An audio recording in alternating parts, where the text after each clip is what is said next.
मुल्क में इंतखाबी मुहिम जोरों शोर से जारी है सियासी जमातों की तरफ से और वादे यकीन दहानियाँ और बड़े बड़े वो महरूमियाँ जो कि पिछले अदवार में हुई हैं उन्हें दूर करने की यकीन दहानी इस बार भी उम्मीदवारों की तरफ से करवाई जा रही है। मुख्तलिफ शहरों में क्या सूरत हाल है, कौन कौन से हल्के इस वक्त ज़्यादा तवज्जो का मरकज़ हैं, कौन कौन से उम्मीदवार मैदान में है और उनकी तरफ से इस बार क्या वादे अपने वोटर्स और सपोर्टर्स से किए जा रहे हैं, ये भी आपको बताएंगे मुख्तलिफ शहरों का अहवाल और ये जानने की कोशिश करेंगे कि इस बार इन वादों पर अमल होने के इम्कानात कितने हैं। ये सूरत हाल सबसे पहले रुक कर लेते हैं कराची का, लाहौर, इस्लामाबाद और दीगर शहरों की तरफ भी जाएंगे। सबसे पहले बात कर लेते हैं सलाउद्दीन से कि NA 242 में इस वक्त कौन कौन से उम्मीदवार मैदान में है और इस बार उनकी तरफ से क्या यकीन दहानियाँ करवाई जा रही हैं। तो इसके अलावा इस्लामाबाद में, रावलपिंडी में, लाहौर में और दीगर शहरों में भी यही सूरत हाल है। रोज़ मुख्तलिफ सियासी जमातों, जिसमें ख़ास तौर पर जो 3 बड़ी सियासी जमातें हैं, जिसमें नून लीग हो, पीपल्स पार्टी हो या फिर दीगर सियासी जमातें, उनकी तरफ से बड़े बड़े जलसे किए जा रहे हैं। गुज़िश्ता रोज़ भी मुख्तलिफ जगहों पर जलसे हुए और बुलंदबांग दावे किए जा रहे हैं और अब देखने में ये आ रहा है कि लोगों की बड़ी तादाद इन जलसों में शिरकत भी कर रही है, क्योंकि जैसे जैसे इंतखाब का दिन करीब आ रहा है, 8 फरवरी का दिन करीब आ रहा है, एक गहमा गहमी जो रिवायती तौर पर पाकिस्तान में देखी जाती है, जो माहौल होता है उसके अंदर गर्मी, उसके अंदर शिद्दत, वो अब देखी जा रही है और इसी वजह से लोगों की दिलचस्पी भी जलसों में बढ़ रही है। और यकीनी तौर पे इस बार भी वो उम्मीद करते हैं कि वो तमाम महरूमियाँ जो कि पिछले अदवार में उनको सामना करना पड़ा, इस बार उन महरूमियों को, उन तकालीफ को, उन मुश्किलात को दूर किया जा सकेगा।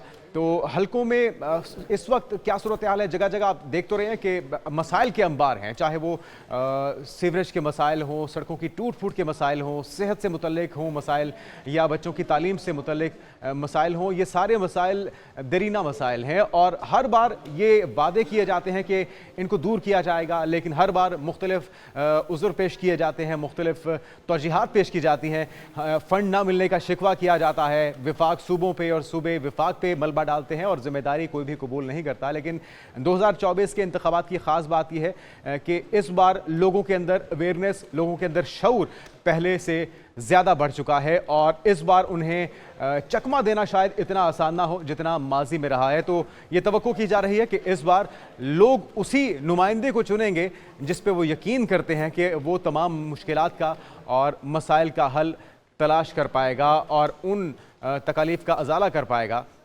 कि जिसे कि अब तक पूरा नहीं किया जा सका। बाबर डोगर ब्यूरो चीफ लाहौर से हमारे साथ मौजूद होंगे और सलाउद्दीन कराची से होंगे और सबसे पहले बाबर डोगर से जान लेते हैं। डोगर साहब, लाहौर में बताइएगा कि कौन कौन से तगड़े उम्मीदवार इस बार मैदान में है और मसाइल तो सबको ही पता है, लेकिन क्या उन मसाइल को दूर करने का किसी ने यकीन दिलाया इस बार आवाम को? देखिए, लाहौर में आपने तगड़े उम्मीदवारों की बात की है तो यहाँ पर तो बेतहाशा तगड़े उम्मीदवार हैं। लाहौर में तो आप कह सकते हैं कि तगड़े उम्मीदवारों का पंडाल लगा हुआ है। मतलब 130 से नवाज शरीफ खुद लड़ रहे हैं, उनके मुकाबले में यास्मीन राशिद हैं।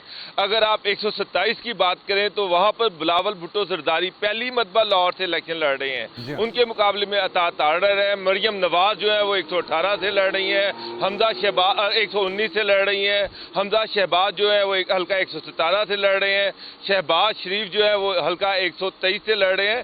तो लाहौर में शरीफ फैमिली से आ रही है, बिलावल भुट्टो जरदारी खुद यहाँ से लड़ रहे हैं, तो लाहौर में तो बड़े हैवी कैंडिडेट्स हैं। अच्छा डोगर साहब, ये 2-3 हल्के जिन पे मैं चाहूंगा कि लोगों की नजरें जुड़ी हुई हैं। एक तो जिस तरह आपने बिलावल भुट्टो का जिक्र किया है कि पहली बार वो लाहौर में उतर रहे हैं मैदान में, साथ में कुछ अपसेट्स की तवक्को या खदशात भी मौजूद हैं। जिस तरह से एक सेंटिमेंट मौजूद है PTI के वोटर सपोर्टर्स का, यास्मीन राशिद और नवाज शरीफ के दरमियान जो मुकाबला है, इसी तरह मरियम नवाज और सनम जावेद के दरमियान जो मुकाबला है, इन 2-3 हल्कों के बारे में जरा ब्रीफली बताइएगा।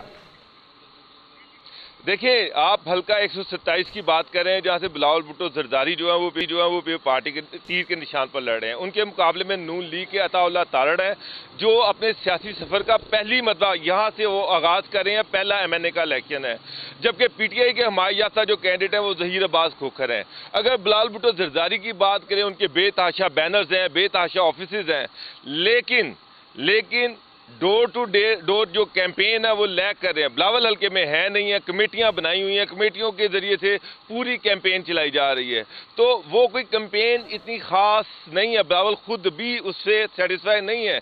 लेकिन दूसरी तरफ तारड़ या जहीरबाज खोखर जो पीटीआई के हैं, उनकी डोर टू डोर कैंपेन है, तो लग रहा है कि वहां पर मुकाबला जो है वो जहीरबाज खोखर और अता तारड़ के दरमियान है, और बिलावल उनसे थोड़ा सा पीछे रह गए हैं कैंपेन के हवाले से।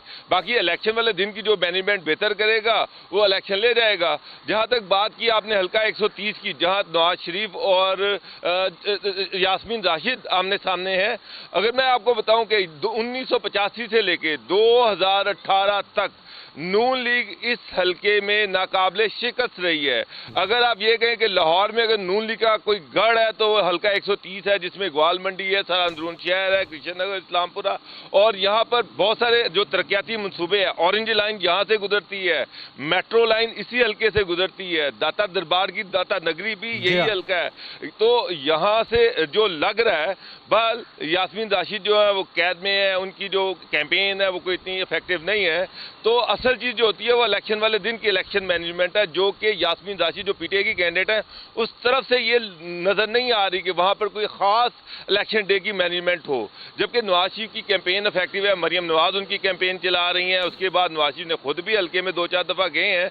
तो मुझे ये लग रहा है कि नवाज शरीफ बल थोड़ा मुकाबला होगा, लेकिन ये नवाज शरीफ की ये सीट सिक्योर है, सेफ नजर आ रही है। और उसके बाद एक 128 है, NA 128 है, यहाँ से ये हल्का इसलिए मुंफरिद है, यहाँ पर ये उन लाहौर के उन 2 कौमी असम्बली के हलकों में से एक है जहां पर नून लीग ने अपना कैंडिडेट नहीं दिया, यानी कि आईपीपी के साथ उनकी सीट एडजस्टमेंट थी, यहां से उसके नतीजे में ओन चौधरी लड़ रहे हैं। उसके मुकाबले में सुलमान अकरम राजा पीटीआई के कैंडिडेट है, जबकि जमात इस्लामी के लियाकत बलोच यहां से लड़ रहे हैं। बड़ा सख्त कांटेदार मुकाबला है, कांटेदार मुकाबला होगा। और आपने जिस तरह से बताया है तफसीलन, यकीन करते हैं कि इसी तरह की सूरत हाल होगी। और लाहौर की अहमियत इस वजह से बहुत ज्यादा है कि पाकिस्तान के इंतखाबात के अंदर जो भी लाहौर के अवाम जिसे चुनते हैं वो हुकूमत बनाने में काफी हद तक कामयाब रहता है।